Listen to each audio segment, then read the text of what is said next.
Hey there, I'm Patrick Franco. We're gonna look at Virabhadrasana I, which is Warrior One pose. And just like all warrior poses, there is a strengthening and stretching component within this pose that's really strong and fierce. So Warrior One is a standing pose. And it also have elements of a back bend, standing back bend, because the chest opens, the hip flexors and the psoas muscle open, the arms are overhead. So it's a very energetic standing back bend. Specifically, the back leg, it stretches the calf, the Achilles. It stretches the psoas muscle of that back leg. It also stretches the spine, the shoulders, and the arms.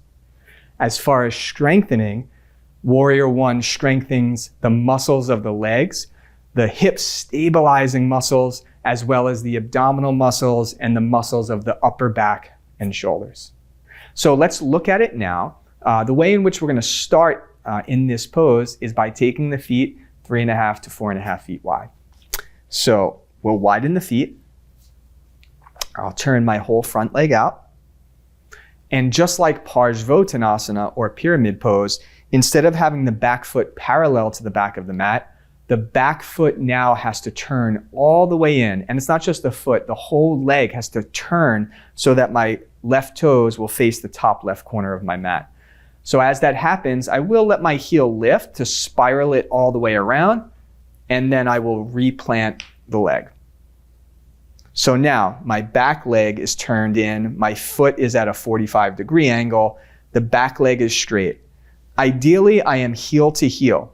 And just like Virabhadrasana, it is a little bit on a tightrope. So we'll talk about some ways you can modify this if you're having trouble balancing. But for now, heel to heel. I'm going to take my hands to my hips and try to turn the entirety of my trunk towards that front leg. And with my both legs straight, I'm going to lift my chest.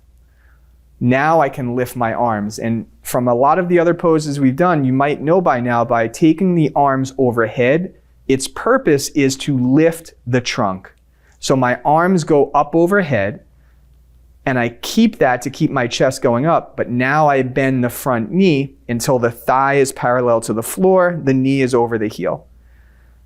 And then once my pelvis goes down, the back leg stays straight, I press through that back heel, and then I have to redo the arms. Up, up, up, up.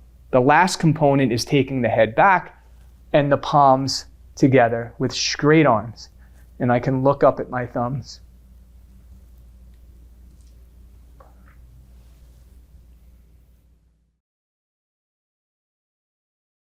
So that's classic Virabhadrasana I, Warrior One. Very strong, powerful pose as the name suggests. Now, a couple things that we might see when practicing this pose. Number one is, it might be hard for some students to turn that back leg all the way around and turn the chest all the way around. So one thing that we can do, especially if the ankle and the calf and the Achilles are tight, is that we can let that heel lift. And that shape we know more as high lunge. So let's look at that now. One option is to turn the front leg out. And if you're having trouble turning this back leg in, well, then you might just let the heel lift, because that will give me more freedom to allow my torso to face forward. And it's not as stable, but it does allow my chest to fully turn around. And then as best as I can, I'll bend my front leg, keep my back leg straight, even though the heel is up.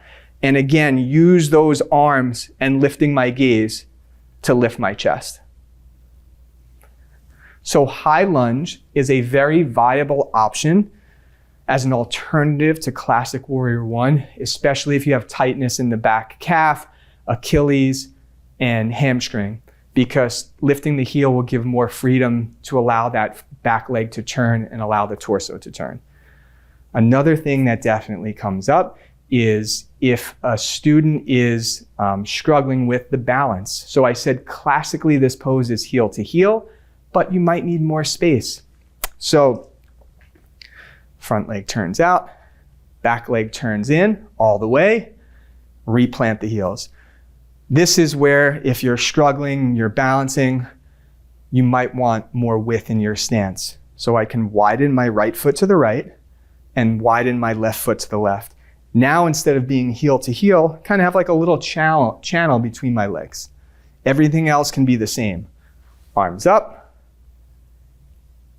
bend the front leg, and remember, even though the hips are going down, the thigh is going down, the back leg stays straight and the arms are extending up fully to help the torso lift. So that's warrior one. One last thing, and this has been a common theme in some of the other poses in which the arms extend overhead. If you're tight in your back, tight in your chest, you can take a wider position of the arms, more like a V shape, but it is important whether the palms are together, whether the arms are parallel, or whether those arms are in a V shape, that there's no bend in the elbows, wrists, fingers. We want the energy of the arm to fully extend so that it helps extend the torso. So let's just look at this one more time. Right leg out, left foot in, arms up. If your arms aren't dynamic, when you go to bend your leg, they're not really helping me lift my chest, and it feels like I'm sinking into my lumbar spine, which we want to avoid in this shape. So number one, the arms need to be dynamic. And if I need more space, all I have to do is widen my arms. But the elbows, the wrists, the fingers are all fully extending, and my arms are helping me lift my chest. All right, that was warrior one, and we'll see you on the mat next time.